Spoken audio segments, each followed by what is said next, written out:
నమస్కారం, నా పేరు శివ. అందరూ ఎలా ఉన్నారు? ఫ్రెండ్స్, వాటి వీడియోలో ఈపీఎఫ్ ఖాతాదారులకి ఎంఐడి డీలింగ్ సంబంధించి కొన్ని ముఖ్యమైన విషయాలు అయితే ఈ వీడియోలో చెప్పబోతున్నాను అనమాట. అయితే వీడియోలోకి వెళ్ళే ముందు ఇలాంటి విషయాలు మీరు మన దేశం కింద సబ్స్క్రైబ్ బటన్ ఉంది, దాన్ని ట్యాప్ చేసి మన సబ్స్క్రైబ్ చేసి పక్కనే ఉన్న బెల్ బటన్ని యాక్టివేట్ చేయండి, అనే కాకుండా లైక్ చేయండి.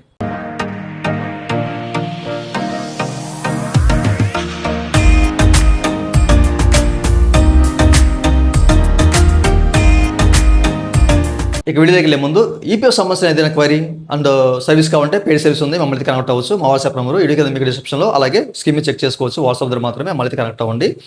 అయితే ఇటీవల మనకి ఈపీఎఫ్ ఈ యొక్క ఎంఐడి డీలింగ్ సంబంధించి ఈ ఫంక్షనాలిటీ అన్లాక్ చేసింది కదా. సో మనకి ప్రీవియస్లో ఇంతకుముందు మనకేంటంటే ఇమీడియట్గా అందులో కాంట్రిబ్యూషన్ ఉన్నా కాంట్రిబ్యూషన్ లేకపోయినా సో ఫస్ట్ మనకి ఇచ్చిన డీలింగ్కి ఇచ్చిన 1 వీక్ వరకు మనకి అన్నీ డీలింక్ అయ్యాయి.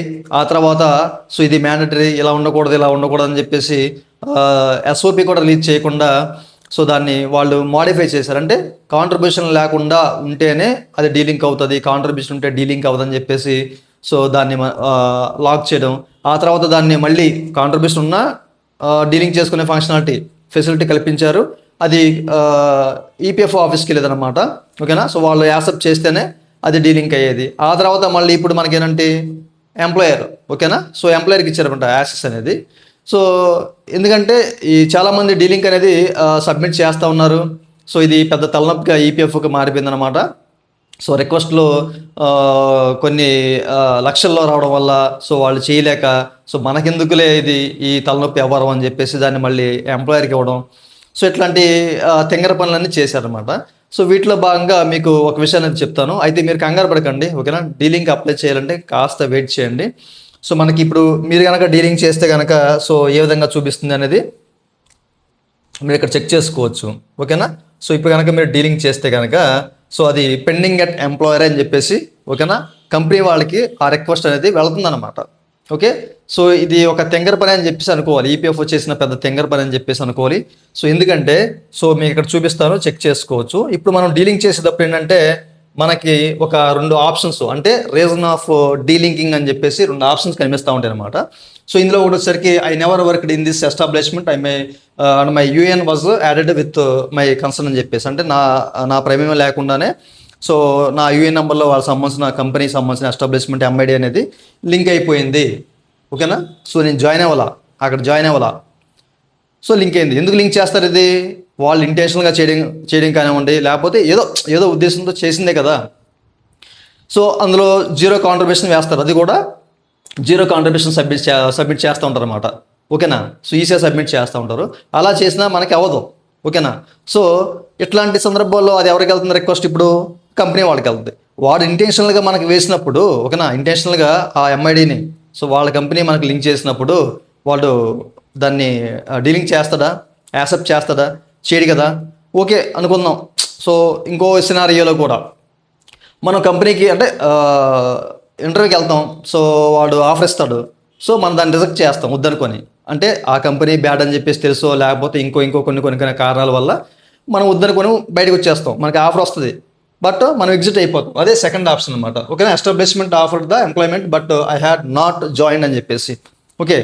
సో ఇలాంటి సినారియోలో వాడు క్రియేట్ చేసాడు ఎంఐడి, ఓకేనా. అది ఇంటెన్షన్గా చేయొచ్చు, ఓకే. సో చేస్తే మరి మళ్ళీ మనం దాన్ని డీలింగ్ చేద్దామని చెప్పేసి సబ్మిట్ చేసాం, అది పెండింగ్ అట్ ఎంప్లాయర్ అంటే వాళ్ళకి వెళ్ళింది. సో చేస్తాడు, అది చేయడు కదా. సో ఇది చేయాల్సింది ఎవరి పని ఇది?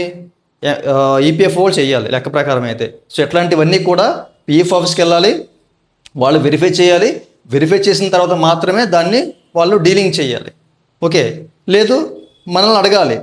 సో ఎవరైతే ఎంప్లాయీ ఉన్నాడో సో ఆ ఎంప్లాయీ సెల్ఫ్ డిక్లరేషన్, అసలు ఏం జరిగింది ఏంటి, లేదా దాని మీద లీగల్గా వెళ్ళి కేసు వేయడం, దానికి సంబంధించిన డాక్యుమెంట్ వాళ్ళకి ఇవ్వడం, ఓకేనా. సో వాళ్ళు దాన్ని ప్రాసెస్ చేయడం, ఇలాంటివన్నీ చేయాలి లెక్క ప్రకారం అయితే. ఇలాంటి సినారియోలో వాళ్ళు చేస్తారా? చేయరు కదా. సో మన కన్సర్న్ లేకుండా వాడు క్రియేట్ చేశాడంటే అది ఇంటెన్షనల్గా చేసినట్లే. లేదా మనకి ఆఫర్ వచ్చింది, మనం వెళ్ళలేదు, వాడు ఇంటెన్షనల్గా చేసినట్లే కదా అది. సో ఎలా అవుతుంది? అది డీలింగ్ అవ్వదు కదా. సో అది పెండింగ్ అట్ ఎంప్లాయర్ అని చెప్పేసి అలాగే చూపెడుతుంది. ఓకే, మనం ఏదో పెట్టాం, మన ఆశ కొద్ది మనం సబ్మిట్ చేసాము. సబ్మిట్ చేసిన తర్వాత అది కంపెనీ వాడికి వెళ్ళింది, వాడు రిజెక్ట్ చేశాడు. దాన్ని రిజెక్ట్ చేస్తే అదేమవుద్ది? ఆ తర్వాత పెండింగ్ అట్ ఎంప్లాయర్ అని చెప్పేస్తుంది కదా.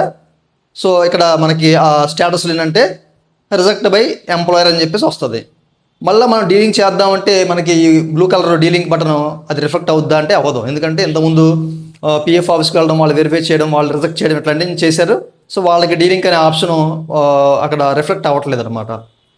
ఓకే, సో మళ్ళీ దాన్ని డీలింగ్ చేద్దామంటే అవ్వదు.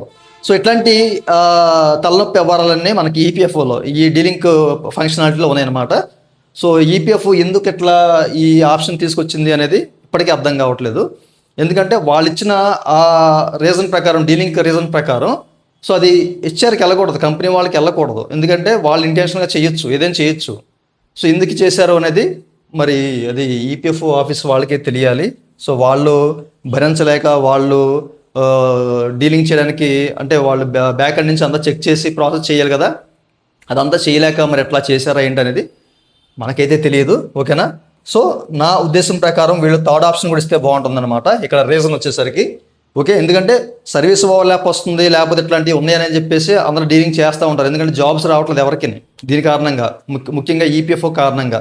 సో థర్డ్ ఆప్షన్ కూడా ఇవ్వాలి. అసలు నాకు ఈ పర్టికులర్ ఎంఐడి నాకు వద్దు, అందులో ఉన్న అమౌంట్ కూడా నాకు వద్దు, అసలు ఆ ఎంఐడినే నాకు వద్దు అని చెప్పేసి. ఓకేనా. సో ఆ కంపెనీకి సంబంధించింది నాకు వద్దు అని చెప్పేసి మనము ఆ ఆప్షన్ ఎంచుకొని డీలింగ్ చేసుకునే ఒక మంచి ఫంక్షనాలిటీ ఇస్తే బాగుంటుందని చెప్పేసి అభిప్రాయం. సో ఈ రీజన్ ఆఫ్ డీలింగ్లో అది కూడా త్వరలో వచ్చే అవకాశం అయితే ఉంది. సో మీరు వెయిట్ చేయండి. ఎందుకంటే ఇది ఇప్పుడు ఇచ్చిన రీజన్ ప్రకారం అయితే అది కరెక్ట్ కాదు. ఓకేనా. ఎంప్లాయర్కి వెళ్ళకూడదు, సబ్మిషన్ రిక్వెస్ట్ అనేది సబ్మిట్ చేసిన రిక్వెస్ట్ వెళ్ళకూడదు. సో త్వరలో మనకి 3 ఆప్షన్ కూడా ఇచ్చే అవకాశం అయితే ఉంది.